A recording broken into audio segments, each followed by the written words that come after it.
जय हिंद समाजवादी साथियों, मीरपुर विधानसभा उपचुनाव अखिलेश ने इकरा हसन को उतारा चुनावी मैदान में। जी हां, आज हम बात करेंगे अखिलेश यादव जी को लेकर, जो लगातार उत्तर प्रदेश की राजनीति में चर्चाएं में बने हुए हैं, लगातार सुर्खियां बटोर रहे हैं। इसी बीच में आप लोगों को पता होगा इकरा हसन को लेकर भी आज हम अपनी इस वीडियो में बात करने जा रहे हैं। आप लोगों ने देखा होगा लोकसभा का चुनाव चल रहा था, तो उस लोकसभा के चुनाव में जहाँ पर समाजवादी पार्टी के राष्ट्रीय अध्यक्ष अखिलेश यादव जी ने इस बार युवा चेहरों को राजनीति में मौका दिया और युवाओं ने अखिलेश यादव जी ने जो उम्मीद और भरोसे के साथ युवाओं को लोकसभा के चुनाव में प्रत्याशी बनाया और लोकसभा जैसी महत्वपूर्ण पद के लिए उन्हें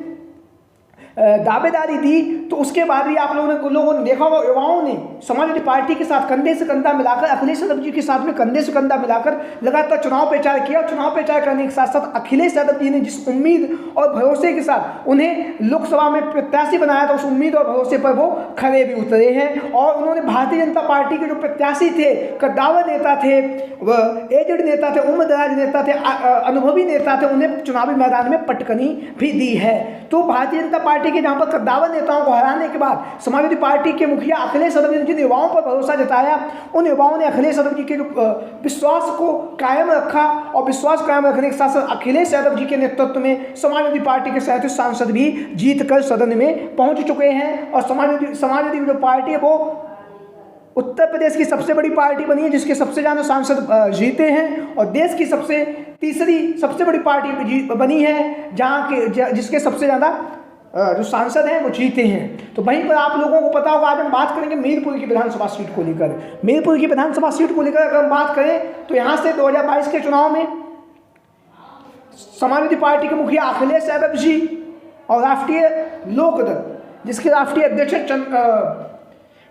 अध्यक्ष जयंत चौधरी जी, तो जयंत चौधरी और अखिलेश यादव जी का 2022 के विधानसभा के चुनाव में गठबंधन था। उस गठबंधन के तहत मीरपुर की जो विधानसभा सीट थी राष्ट्रीय लोकदल के खाते में गई थी और जयंत चौधरी ने यहाँ से अपने सबसे करीबी, सबसे विश्वसनीय चंदन चौहान को चुनावी मैदान में उतारा। जहाँ पर उन्होंने चंदन चौहान को चुनावी मैदान में उतारा, चंदन चौहान ने जीत भी हासिल की है सपा और आरएलडी के संयुक्त प्रत्याशी के तौर पर। लेकिन उसके बाद जो 2024 का लोकसभा का चुनाव आया, तो उस चुनाव में रास्ते अलग हो गए। जयंत चौधरी अलग चले गए, अखिलेश यादव का रास्ता अलग हो गया। अखिलेश यादव इंडिया गठबंधन में शामिल हो गए और जयंत चौधरी एनडीए गठबंधन भारतीय जनता पार्टी के साथ गठबंधन में शामिल हो गए। उस गठबंधन के तहत जयंत चौधरी ने मीरपुर की विधानसभा सीट से जो विधायक थे चंदन चौहान को बिजनौर का सांसदी का टिकट दिया और बिजनौर से वह चुनावी मैदान में जीत गए। जहाँ पर वह बिजनौर से चुनावी मैदान में जीते तो उनके विधानसभा के उपचुनाव की जो सुर्खियां बनी हुई हैं, जो विधानसभा उपचुनाव हो रहा है उसमें चंदन चौहान ने अपनी विधायकी से इस्तीफा दिया। उसके बाद मीरपुर की विधानसभा सीट पर उपचुनाव हो रहा है, जिसके लिए समाजवादी पार्टी के राष्ट्रीय अध्यक्ष अखिलेश यादव की मीरपुर की जो विधानसभा सीट है वहाँ पर एक बार पुनः साइकिल दौड़ाने के लिए लगातार प्रयासरत हैं। और वहीं पर अखिलेश यादव जी के द्वारा आप सभी लोगों को पता होगा पश्चिमी उत्तर प्रदेश की जो राजनीति है उसमें एक नाम लगातार समाजवादी पार्टी के मुखिया अखिलेश यादव जी के साथ में चर्चाओं में बना रहता है। और अखिलेश यादव जी ने नए उम्मीद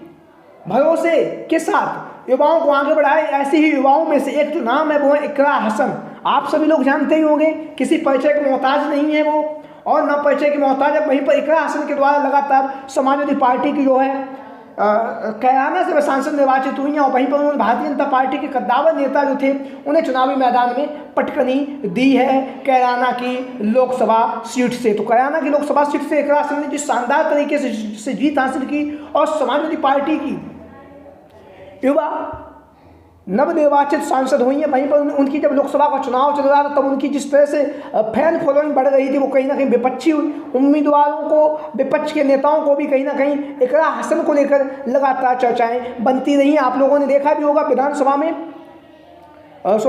लोकसभा में भारतीय जनता पार्टी के एक सदस्य ने इकरा हसन के बारे में बहुत कुछ कहा और उन्होंने कहा इकरा हसन राजनीति में बहुत आगे जाएंगी, बहुत लोकप्रिय हैं। और लोकप्रिय होने के साथ साथ इकरा हसन ने समाजवादी पार्टी को पश्चिमी उत्तर प्रदेश में मजबूती भी प्रदान की है। और वहीं पर युवा चेहरों को, जहाँ पर अखिलेश यादव ने पश्चिमी उत्तर प्रदेश की राजनीति में इकरा हसन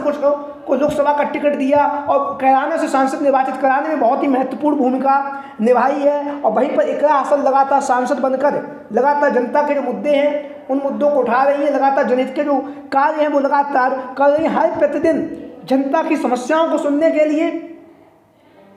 जन सुनवाई चौपालें चल रही हैं और स्वयं इकरा हसन आकर जनता के बीच में पहुंच रही हैं और जनता के बीच में पहुंचने के साथ साथ जनता की जो मांगे हैं, जो उनकी इच्छा है, उसको लेकर लगातार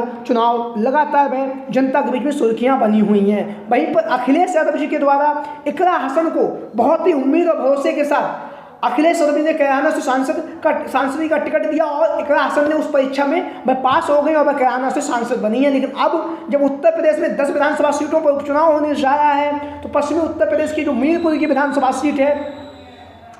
उसकी जो जिम्मेदारी है वो अखिलेश यादव जी के द्वारा इकरा हसन को देने जा रहे हैं, क्योंकि इकरा हसन ने पश्चिमी उत्तर प्रदेश में जिस तरह से साइकिल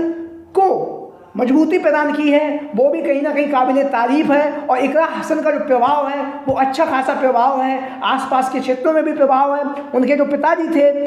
वो भी मोहम्मद साहब जो थे, उनके जो पिताजी थे वो भी सांसद रह चुके हैं। उनके जो भाई नाहिद असद वो भी कैराना की विधानसभा सीट से वर्तमान समय में विधायक हैं और वर्तमान समय में कैराना की लोकसभा सीट से इकरा हसन सांसद हैं। तो लगातार पश्चिमी उत्तर प्रदेश में जहाँ पर अभी से ही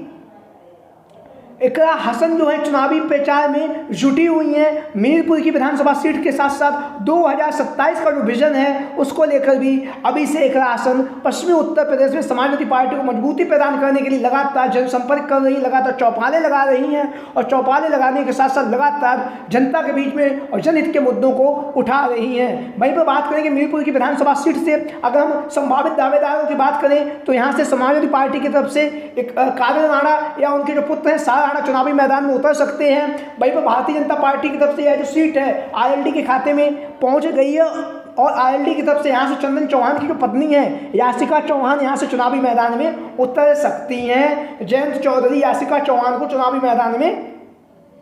उतार सकते हैं। लगातार इस तरह की जो खबरें हैं उत्तर प्रदेश की राजनीति में चर्चाओं में बनी हुई हैं। वहीं पर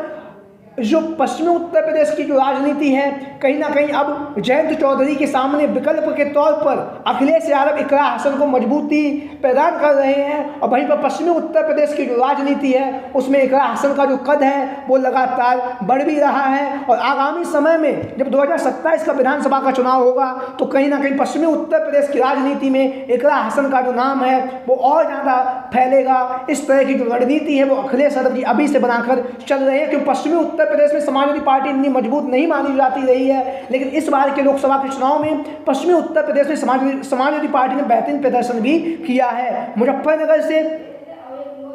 हरिंद्र मलिक चुनाव जीते, कैराना से इकरा हसन चुनाव जीती, मुरादाबाद से मुरादाबाद से रुचि वीरा ने चुनाव जीता और उसके साथ साथ जो पश्चिमी उत्तर प्रदेश की जो गोलबंदी है उसमें समाजवादी पार्टी के मुखिया अखिलेश यादव जी अभी से रणनीति बना रहे हैं। वहीं पर मीरपुर की जो विधानसभा की सीट है जहाँ पर उपचुनाव होने जा रहा है उसके लिए इकरा हसन को बहुत बड़ी जिम्मेदारी अखिलेश यादव जी देने जा रहे हैं। आप लोगों की क्या राय है सभी साथी कमेंट बॉक्स में